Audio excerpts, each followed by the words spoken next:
Magandang araw po, Dr. Willie Ong ito. May bagong reminder ako sa inyo. Ulitin ko yung mga tips natin para sa sakit sa kidney or mga sakit sa bato. So, napakaraming Pilipino, merong sakit sa kidney, sakit sa bato. Hindi natin masabi bakit sa Pilipinas napakarami. 80,000 nagdadialysis, ilang. Baka umabot na ng million siguro na may diferensya sa kidney. So, meron tayong 12 signs and symptoms, 12 senyales na posibleng meron ka ng sakit sa kidney. Bakit nagkakasakit sa kidney? Mga kinakain natin dito, hindi po healthy. Kasi mga pagkain natin sa Pilipinas, alam nyo naman, laging mura, matipid, mababa presyo, kaya yung kalidad nasisira. Okay? Sa sobrang alat, toyo, patis, bagoong, noodles, yung mga kinakain natin paulit-ulit. Kaya hindi po ganun ka-healthy. Okay? Ito po. Doc Lisa, pakita mo. Kidney failure. Paano natin malalaman? Early warning signs. Ito yung mga sintomas. Ituturo ko yung 12. So, i-check nyo kung meron kayo. Kung meron tayong mga konting test na gagawin. Okay? Ito, chine-check niya yung pag-ihi niya. Ito, inidoro. Okay? So, first is, nagbabago ang pag-ihi. Ibig sabihin, dati normal mo siguro pag-ihi, mga 8 beses ang araw, biglang dumadami yung ihi mo, ihi ka na ihi, or mas delikado pa yung kumukonti ang ihi. Okay? So, biglang dumami, biglang kumonti ang ihi, kailangan malaman natin bakit ganito nangyayari. Number 2, yung masakit yung pag-ihi. Masakit, yan o, masakit to. Masakit dito sa tagiliran, masakit ang pag-ihi. Paglabas ng ihi, masakit.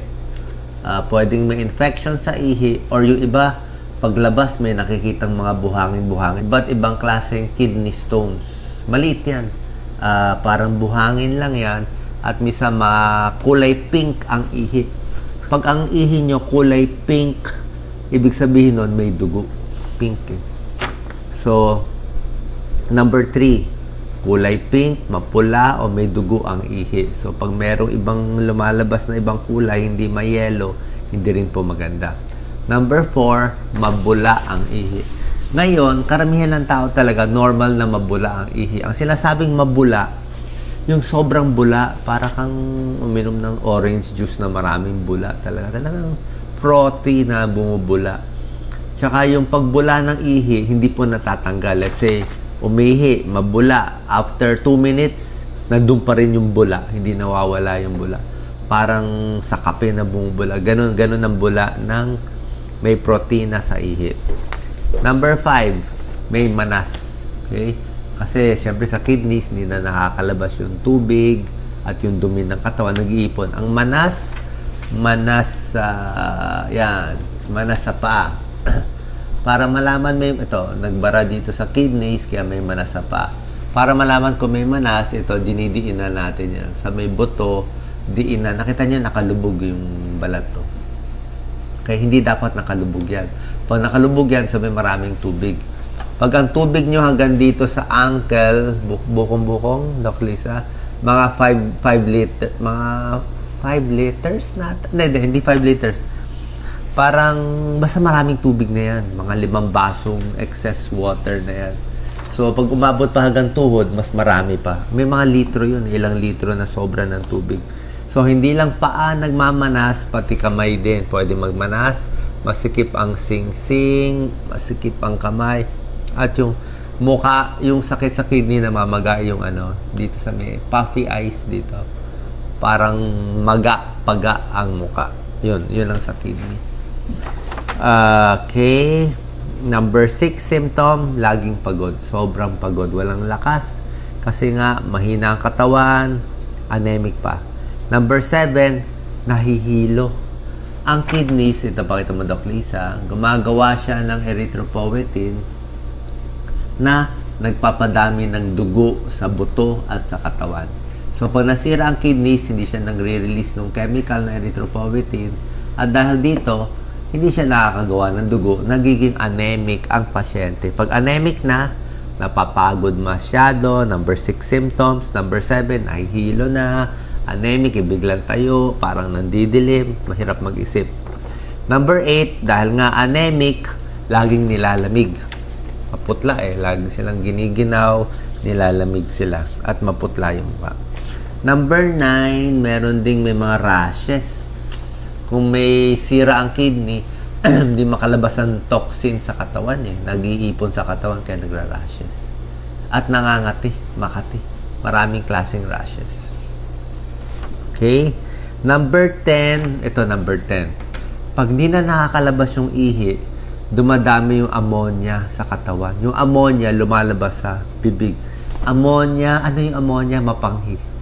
Parang pumunta ka sa CR ng mga lalaki, mapanghi. Ammonia yun. At yung amoy ng mapanghi, hindi sa ihi lumalabas, sa bibig. So, pag may kausap ka, hindi lang siya bad breath, amoy ihi ang hininga, yun, pwedeng may kidney yun. Kidney breath or urea breath. So, isang sintomas din yun. Number 11, pag nag-ipon na yung toxin sa katawan, magsusuka. Nasusuka at magsusuka. At number 12, pag nag-ipon na nga yung tubig sa katawan, yung toxin, anemic, hihingali na. Konting lakad lang, hingal na ang pasyente. Ito yung mga symptoms ng kidney problem. Papakita ko sa inyo. Walang gana kumain, nasusuka, sumusuka, green na sinusuka, hinihingal, sinabi ko, nangangati dahil sa rashes, yan ang mga sintomas. At ito yung mga rashes, at yan ang mga kidney disease. Ngayon, anong gagawin natin? Number 1, papa-urinalysis kayo. Diba? Hindi pa naman sure Kasi itong mga sintomas, pwede rin itong makita sa ibang mga sakit. So, first step, urinalysis. Makikita doon kung may problem. May infection, may protina, pakita sa doktor. Sa blood test, ang minimum kailangan nyo, CBC, pati creatinine. CBC is complete blood count. Makita yung dami ng dugo, kung anemic. Creatinine, pag tumaas, may sira ang kidneys. Pero, kahit normal ang creatinine, pwedeng may sira pa rin ang kidneys. Ang creatinine, tumataas lang to pag 50% ng sira ang kidneys. Ulitin ko Pag 50%, pagkalahati na sira, pagkalahati ng kidneys mo sira, tsaka palang tataas ang creatinine. Kaya hindi porke hindi mataas ang creatinine, okay lang. Pag tumaas na ang creatinine, kahit konti, sabihin, malaki na ang damage. Okay? Ayaw ko kayo takutin, pero yun ang katotohanan.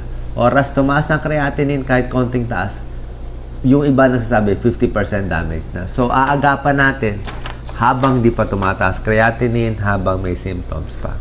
Okay? Ano ang treatment? Marami akong mga ibang videos. Check nyo na lang yung mga treatment natin. Pero basically, ang treatment natin sa kidney ay kung may high blood, dapat control. Diabetes, control. Pag-inom ng tubig, iwas sa pain reliever. Yung protina, tamang-tama lang yung dami. At marami pa tayo ibang mga health tips. Ingat din sa mga minsan yung mga gamot o yung mga ini-injection ng mga contrast dye, pang CT scan, may mga dye, minsan nakakasira din ng kidneys. Lalo na, ulitin ko, ang pain reliever, yung mga gamot sa kirot, nakakasira din ng kidneys yan. So, ingat lang, pa konti-konti lang inom nun. Ang matagalang pag-inom ng pain reliever, nakakasira ng kidney. So, ingat po.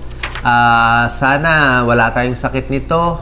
Sana hindi tayo magkasakit nito at sana may chance pa na makaiwas tayo. Pero kung meron na kayong sakit, simple lang, anong gagawin ko? Na-imagine ko na yung comment nyo Ang gagawin, pupunta tayo sa nephrologist. Okay? Kidney specialist, nephrologist. Siya bahala magbigay ng timpla ng anong mga gamot para ma-protect yung kidneys at anong mga pagkain. Depende sa lala Huwag lang masyado maraming protina. Okay lang yung mga gulay. Yung mga normal healthy diet muna natin. Okay? So, pa-check ang inyong kidneys. Sana buong bayan natin makaiwas at mabawasan na ang dami na nagkakaroon ng kidney failure, dialysis, at pagkamatay. Ingat po. God bless.